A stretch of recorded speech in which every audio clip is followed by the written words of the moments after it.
Break के बाद स्वागत है। आप देख रहे हैं अपना उत्तर प्रदेश और मैं हूं आपके साथ जागृति खंतवाल। बुलेटिन का आगाज करेंगे बड़ी खबर के साथ। हाथरस हादसे में बड़ी कार्रवाई अमल में लाई गई है। पुलिस ने 20 लोगों को गिरफ्तार कर लिया है। ये बड़ी खबर आपको बता रहे, जहां 100 से अधिक लोगों की अभी भी सीडीआर खंगाली जा रही है। प्रदेश के कई जनपदों में दबिश जारी है। ये बड़ी खबर, बड़ी जानकारी। हाथरस हादसे के बाद से लगातार शासन से लेकर प्रशासन तक हर कोई अब एक्शन मोड में नजर आ रहा है और इसी कड़ी में बड़ी कार्रवाई भी अमल में लाई गई है। पुलिस ने फिलहाल 20 लोगों को गिरफ्तार कर लिया है। 100 से अधिक लोगों की अभी सीडीआर खंगाली जा रही है। प्रदेश के कई जनपदों में दबिश जारी है। ये बड़ी खबर, बड़ी जानकारी। हाथरस हादसे में 121 से ज्यादा लोगों की मौत हो चुकी है, कई लोग घायल हुए हैं और जिसके बाद से ही लगातार इस पूरे मामले में एक्शन जारी है। अब एक बड़ी कार्रवाई भी अमल में लाई गई है, जहां पुलिस ने फिलहाल 20 लोगों को गिरफ्तार कर लिया गया है। कई लोगों की सीडीआर खंगाली जा रही है। प्रदेश के अलग अलग इलाकों में, जनपदों में दबिश जारी है, तो 100 से अधिक लोगों की सीडीआर अभी भी खंगाली जा रही है। ये बड़ी खबर, बड़ी जानकारी।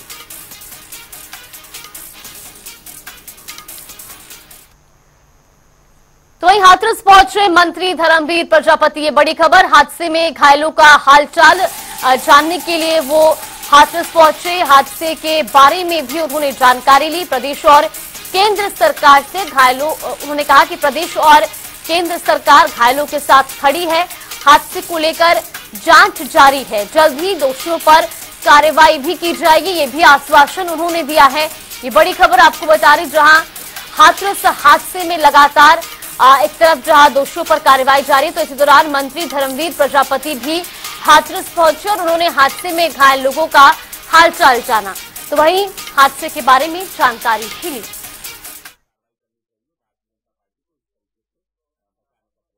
मैंने उनमें से जानना चाहा कि इसका घटना किस तरह से हुई है। सभी ने बताया कि बाबा जी के जाने के बाद में भगदड़ हुई है और भगदड़ में महिलाएं गिरी हैं, बच्ची भी गिरी है, उनके ऊपर लोग चढ़े हैं, उससे चोटें, ज़्यादातर चोटें आई हैं। कई पेशेंटों ने बताया आराम है और स्थिति सुधार में है और सरकार उनके साथ खड़ी है। आदरणीय मुख्यमंत्री जी कल आए हैं, 3 मंत्री हमारे उसी दिन से हैं, हमारा भी आना हुआ है और सरकार उनके साथ खड़ी है। तो केंद्र प्रदेश सरकार, दोनों सरकारें चिंता कर रही हैं। दोनों सरकारों ने मुआवजे की घोषणा भी की है। जांच कमेटी भी गठित हो गई। जांच कमेटी जैसे ही रिपोर्ट देगी उनके जांच में देरी क्यों हो रही है? अभी तक दोषियों कोई कार्रवाई नहीं, क्योंकि निश्चित रूप से जांच कमेटी जांच करके जब रिपोर्ट देगी, निश्चित रूप से 2 साल पहले हाथरस में काम आदरणीय मुख्यमंत्री जी के नेतृत्व में सरकार है, योगी जी के नेतृत्व में सरकार है और निश्चित रूप से कार्रवाई होगी। और इसी बीच बड़ी जानकारी सामने आ रही है। बीएसपी का प्रतिनिधिमंडल आज जाएगा हाथरस की बड़ी खबर। बीएसपी प्रदेश अध्यक्ष विश्वनाथ पाल आज हाथरस जाएंगे और आपको बता दें कि पीड़ितों के प्रति वो शोक संवेदना भी व्यक्त करेंगे। ये बड़ी खबर, बड़ी जानकारी आपको बता रहे हैं। बीएसपी का प्रतिनिधिमंडल आज हाथरस जाएगा और घायलों से उनका हालचाल जानेगा। प्रदेश अध्यक्ष विश्वनाथ पाल आज हाथरस जाएंगे, पीड़ितों के प्रति शोक संवेदना व्यक्त करेंगे। ये बड़ी खबर, बड़ी जानकारी। तो बीएसपी का प्रतिनिधिमंडल आज हाथरस जाएगा और साथ ही आपको बता दें कि बीएसपी प्रदेश अध्यक्ष भी इस दौरान हादसे में हुए घायल लोगों से मुलाकात करेंगे, उनसे मुलाकात करेंगे, बातचीत करेंगे और साथ ही पीड़ितों के प्रति शोक संवेदना भी व्यक्त करेंगे। ये बड़ी खबर, बड़ी जानकारी। बीएसपी प्रदेश अध्यक्ष विश्वनाथ पाल आज हाथरस जाएंगे।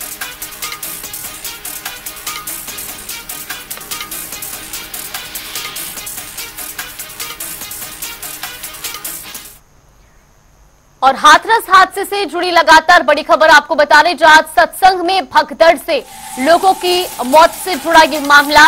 भोले बाबा के सेवादारों को धमकाने का वीडियो भी इस दौरान वायरल हो रहा है, जहां राह चलते यात्रियों को धमकाने का वीडियो सामने आया है। ये बड़ी खबर आपको बता रहे, बस में सवार यात्री को मोबाइल फोन बंद करने की धमकी देते हुए सेवादार नजर आ रहे हैं। यात्री ने सेवादारों का वीडियो बनाकर अब वायरल किया है। ये बड़ी खबर, बड़ी जानकारी। हाथरस हादसे से जुड़ी लगातार बड़ी खबरें आपको बता रही, जहां अब हाथरस हादसे में जहां सेवादारों द्वारा यात्रियों को धमकाने का वीडियो भी वायरल हो रहा है।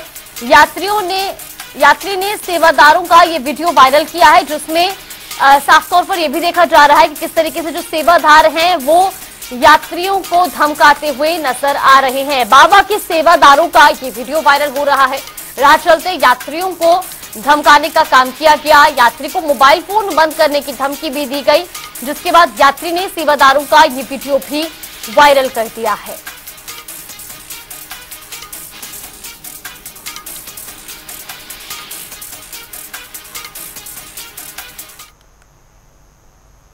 सत्संग भगदड़ हादसे के बाद हाथरस में हर जगह मातम का माहौल है। इस दर्दनाक हादसे में अब तक 121 लोगों की मौत की पुष्टि हो चुकी है। जिसने भी इस हादसे के बारे में सुना, उसकी आंखें भर आई। ये रिपोर्ट देखिए। उत्तर प्रदेश के हाथरस में बड़ा हादसा। भोले बाबा के सत्संग में मौत का तांडव। दरबार में लगा लाशों का अंबार। नारायण साकार के सत्संग में मचा हाहाकार। हाथरस में इतनी मौतों का जिम्मेदार कौन? नाम नारायण साकार हरि, पहचान स्वयंभू धर्मगुरु। हाथरस के दिल दहला देने वाले हादसे के बाद पूरे देश में अब ये नाम चर्चा का विषय बना हुआ है। बता दें कि हर कोई सफेद सूट पहनने वाले बाबा के बारे में बात कर रहा है। आखिर कौन है नारायण साकार हरि बाबा, जिसके सत्संग में भक्तों में भगदड़ मचने से करीब 121 लोगों की मौत हो गई, तो कई लोग घायल हो गए हैं। सब लोग मर गए, कुचल कुचल के सब मर गए भैया, कोई ना बचा, सब मर गए। क्या हुआ वहाँ का, कुछ बताएंगे? कैसे भगदड़ मची, क्या हुआ क्या नहीं हुआ? सत्संग खत्म हो चुका, एकदम भगदड़ मची है।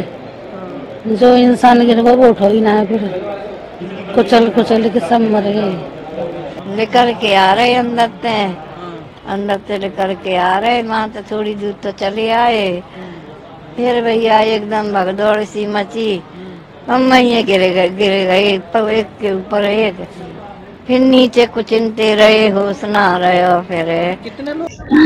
भोले बाबा की सत्संग में भीड़ में दब गए। कितनी भीड़ थी लगभग? बहुत भीड़ है भैया। कितने लोगों की मौत हुई? जाने मन्ना गिनने भैया, कितने का नकी भैया बता रहे हैं लोग, बता रहे हैं भीड़ ज्यादा थी, बहुत ही भीड़ है, बहुत ही। डर की वजह से मौत हुई। एक संग रुक गैया का दब गए वहाँ में, बहुत रीत भैया। कैसे हुआ हादसा? भैया नीचे बहुत पब्लिक ऊपर मच गई, गाड़ी वाले मौत हो गई, बता रहे हैं। बहुत कैसे मची भगदड़? लगभग 50,000 की संख्या में अनुयायियों को सेवादारों ने जाने से रोक दिया। सेवादारों ने साकार हरि बाबा के काफिले को वहां से निकाला। उतनी देर तक वहां अनुयायी गर्मी और उमस में खड़े रहे। बाबा के काफिले के जाने के बाद जैसे ही सेवादारों ने अनुयायियों को जाने के लिए कहा, तो वहां भगदड़ की स्थिति बन गई और ये हादसा हो गया। अब इस दर्दनाक हादसे पर कई लोगों की प्रतिक्रिया भी सामने आ रही है। सरकार को लोगों की मदद करनी चाहिए सेंसिटिवली, और सब परिवारों को जिन्होंने किसी को खोया है, मैं कंडोलेंसेस ऑफर करता हूँ। सवाल ये कि इतने बड़े पैमाने पे इतने लोगों की जान जाना, आखिरकार सरकार क्या कर रही थी? और सरकार की जानकारी में होने के बाद भी इतनी बड़ी घटना हो जाए, बहुत दुखद है। सरकार की जिम्मेदारी बनती है कि अगर किसी आयोजन में इतने लोग इकट्ठे हो रहे हैं या इतने लोग आने वाले हैं, तो आखिरकार उनकी सुरक्षा, उनकी व्यवस्था के लिए सरकार ने क्या किया, ये सबसे बड़ा प्रश्न लगता है। वो है 100 लोगों से ज्यादा लोगों की जान गई है, और हमारी सभी परिवारों के साथ संवेदना है, और यूपी सरकार को इस पे सख्त से सख्त एक्शन लेना चाहिए, और जो लोग घायल हैं तुरंत उन पे सहायता पहुंचे लोगों की, और इस पे एक जांच होनी चाहिए कि ये आफ्टर ऑल ये एक्सीडेंट क्यों हुआ, ये भगदड़ क्यों मची। देखिए, बहुत ही अफसोसनाक हादसा हुआ है जिसमें इतने लोग मारे गए। ये सब ज़्यादातर गरीब मजबूर लोग थे। हम तो ये मालूम करना चाहते हैं कि प्रशासन कहाँ था। इतना बड़ा हादसा हो गया, ये प्रशासनिक लैप्स हुआ है और उनकी लापरवाही से हुआ है। प्रशासन बुलडोज़र चलाने में तो बड़ी तेज़ी दिखाता है। मुख्यमंत्री जी आदरणीय योगी आदित्यनाथ जी द्वारा मुझको और अन्य 2 मंत्रियों को यहाँ पे भेजा गया है, इसलिए कि हम घटनास्थल पे देखें यहाँ पे क्या हुआ। उसके साथ साथ जो घायल हैं उनके इलाज के लिए अच्छी व्यवस्था हो, और दुर्भाग्य से जो मृतक हैं और कई बॉडीज अभी तक चिन्हित नहीं हुई हैं, उनके परिजनों तक हम लोग पहुंच पाएं और बॉडीज को सही जगह पे सुपुर्द कर पाएं।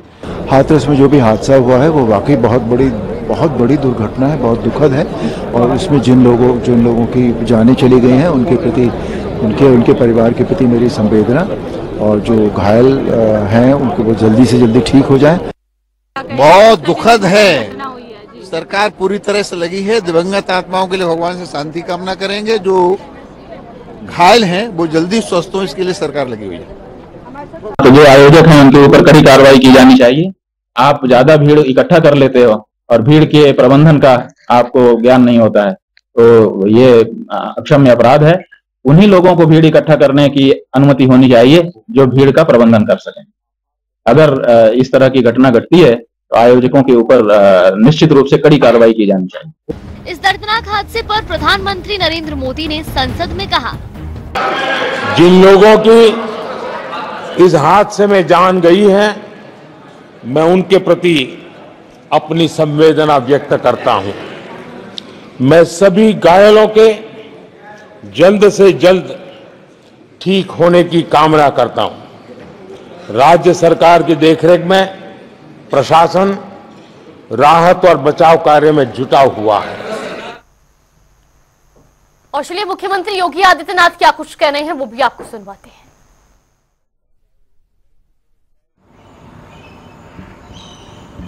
इसके लिए हमारे पास 54 करोड़ पौध हम लोगों ने प्रदेश की नर्सरियों में तैयार किया है, और प्रदेश की नर्सरियों में ये हर प्रकार के पेड़ हैं जो पर्यावरण के लिए अत्यंत उपयोगी, पीपल, पाकड़, बरगद, नीम, देसी आम, जामुन, ऐसे ही अमरूद हैं, शीशम है,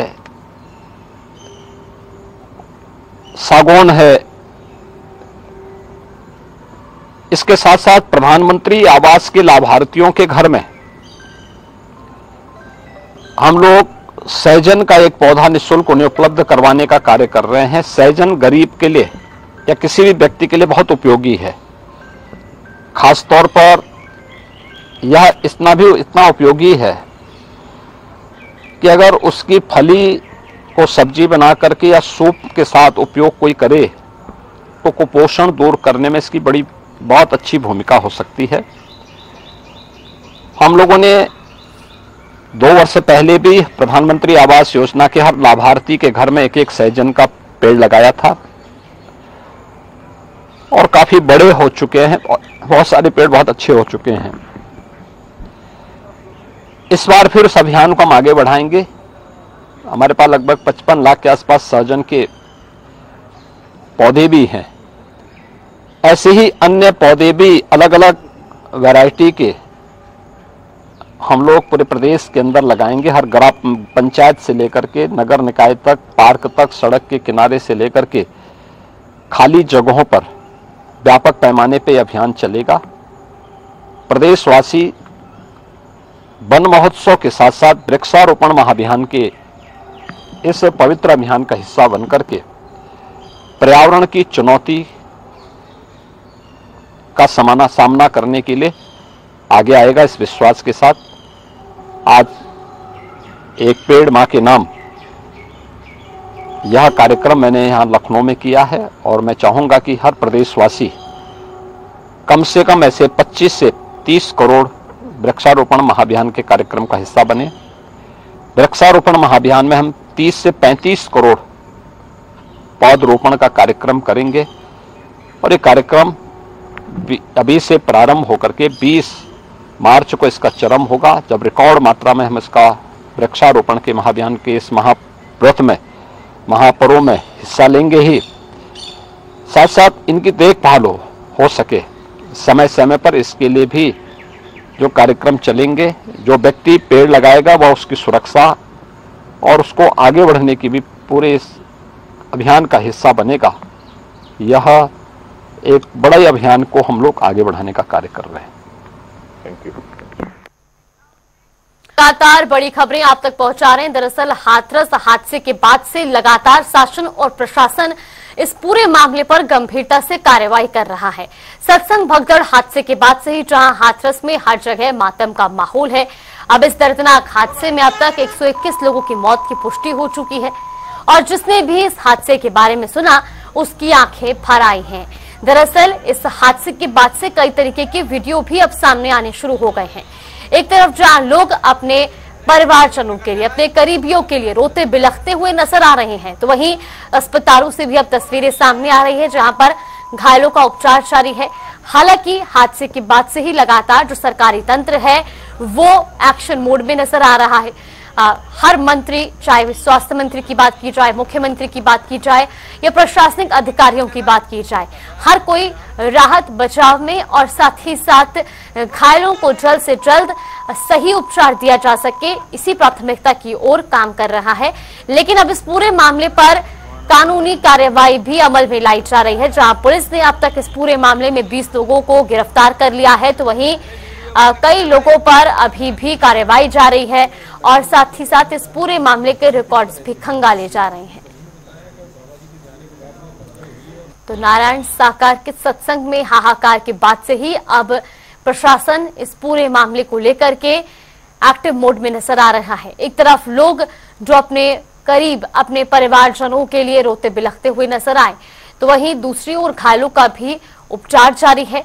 हालांकि इस पूरे मामले पर अब तक जो कार्रवाई अमल में लाई गई है उसमें 20 लोगों की गिरफ्तारी हो चुकी है, लेकिन हर किसी के जहन में यही सवाल कि आखिर इस हादसे का जिम्मेदार कौन और कब तक उन जिम्मेदारों की गिरफ्तारी होगी, क्योंकि हर कोई चीख पुकार में, रोती बिलखती आवाज में बस एक ही मांग कर रहा है कि जल्द से जल्द उन जिम्मेदार लोगों पर कार्रवाई की जाए, उन्हें गिरफ्तार किया जाए। 121 लोगों ने इस हादसे में अपनी जान गंवाई है। उत्तर प्रदेश के इस हाथरस हादसे के बाद से ही जहां हर तरफ न्याय की गुहार लगाई जा रही है, तो वहीं अस्पतालों में घायलों का इलाज भी तो साथ ही आपको बता दें कि मुख्यमंत्री योगी आदित्यनाथ भी इस पूरे मामले पर सख्ती से एक्शन लेते हुए नजर आ रहे हैं। उन्होंने बीते दिन भी कई बैठकें की और साफ तौर पर अधिकारियों को निर्देश दिए कि इस पूरे मामले पर कड़ी से कड़ी कार्रवाई की जाए और साथ ही साथ घायलों को सही तौर पर उपचार मुहैया कराया जाए। इस दौरान कई लोग ऐसे भी सामने आए जिन्होंने अपने परिवारों को, अपने करीबियों को खो दिया और वो साफ तौर पर ये आरोप लगाते हुए नजर आए कि जब वहां पर व्यवस्था सिर्फ 80,000 लोगों की थी, परमिशन सिर्फ 80,000 लोगों की थी, तो वहां पर इतने लोगों को बैठने क्यों दिया, वहां पर इतने लोग क्यों मौजूद रहे, प्रशासन की ओर से क्या तैयारी रही। इसको लेकर के विपक्ष भी लगातार सत्ता पक्ष पर हमलावर है, लेकिन अब मुख्यमंत्री योगी आदित्यनाथ ने भी साफ तौर पर कहा है कि ये हादसा जिस पर सरकार पूरी तरह से कड़ी कार्रवाई कर रही है और इस पर राजनीति नहीं करनी चाहिए। हाथरस से हमारे सहयोगी आर्यव्रत पुरोहित हमारे साथ जुड़े। आर्यव्रत, जिस तरीके से ये पूरा घटनाक्रम सामने आया है, लगातार इस पर एक्शन जारी है, फिलहाल क्या कुछ अपडेट मिल रही है? जी, आज उत्तर प्रदेश सरकार के होमगार्ड कारागार मंत्री धर्मवीर प्रजापति भी हाथरस पहुंचे हैं, जो कि घायलों का हालचाल जाना है और कार्रवाई के कड़े निर्देश दिए हैं एवं घायलों को तत्काल उपचार के लिए भी निर्देश दिए हैं। साथ ही कि राज्य सरकार द्वारा न्यायिक जांच आयोग का गठन कर दिया गया है, जिसमें न्यायमूर्ति पूर्व न्यायाधीश को कमेटी का अध्यक्ष बनाया गया, वहीं रिटायर्ड आईएएस को सदस्य बनाया गया, वहीं एक आईपीएस को न्यायिक जांच कमेटी में सदस्य नामित किया गया है। आर्यव्रत, ये भी जानना चाहेंगे, देखिए जिस तरीके से एक तरफ ये पूरा घटनाक्रम हुआ, फिलहाल हाथरस के जिला अस्पताल में इलाज जारी है, लेकिन विपक्ष आरोप लगा रहा है कि घायलों को जो सुविधाएं हैं वो नहीं दी जा रही हैं। आप भी अस्पताल में पहुंचे होंगे, किस तरीके की सुविधाएं वहां पर हैं और घायलों की फिलहाल क्या कुछ स्थिति है? जी, घायलों को समुचित उपचार दिया जा रहा है, पूरा प्रशासन मौके पर मौजूद है। जिला अस्पताल पर जिलाधिकारी आशीष कुमार पटेल, पुलिस अधीक्षक निपुण अग्रवाल लगातार मॉनिटरिंग कर रहे हैं जिससे कि घायलों को समुचित उपचार मिल सके। कल डिप्टी सीएम ब्रजेश पाठक भी घायलों का हालचाल जानने पहुंचे थे और कल शाम को भी सभी मंत्री पहुंचे थे। उसके बाद आज होमगार्ड कारागार राज्य मंत्री धर्मवीर प्रजापति भी घायलों का हालचाल जानने पहुंचे हैं। सीएमओ मनजीत सिंह लगातार मॉनिटरिंग कर रहे हैं घायलों के इलाज के लिए। आर्यव्रत ये भी जानना चाहेंगे, इस पूरे सत्संग के जो आयोजन करता थे और जो बाबा के सेवादार थे, उन पर क्या कुछ कार्रवाई की गई है? कितने लोगों की फिलहाल गिरफ्तारी हो चुकी है? जी मैं आपको बता दूं कि अभी सूत्रों के हवाले से खबर मिली है कि 2 लोगों की गिरफ्तारी हो चुकी है। अभी कुछ कंफर्म नहीं हो पा रहा है कि कितने लोगों के खिलाफ गिरफ्तारी हो। कई लोगों से पूछताछ भी की जा रही है, कई लोग घेरे में भी आ सकते हैं। बिल्कुल, बहुत बहुत धन्यवाद आपका हमारे साथ जुड़ने के लिए और तमाम जानकारी हम तक पहुंचाने के लिए। तो हाथरस मामले पर हर अपडेट आप तक पहुंचा रहे हैं। अभी तक इस मामले पर शासन से लेकर प्रशासन तक हर कोई अब एक्शन मोड में नजर आ रहा है। चलिए, बुलेटिन में फिलहाल के लिए बस इतना ही। यहाँ पे रुकते हैं छोटे से ब्रेक।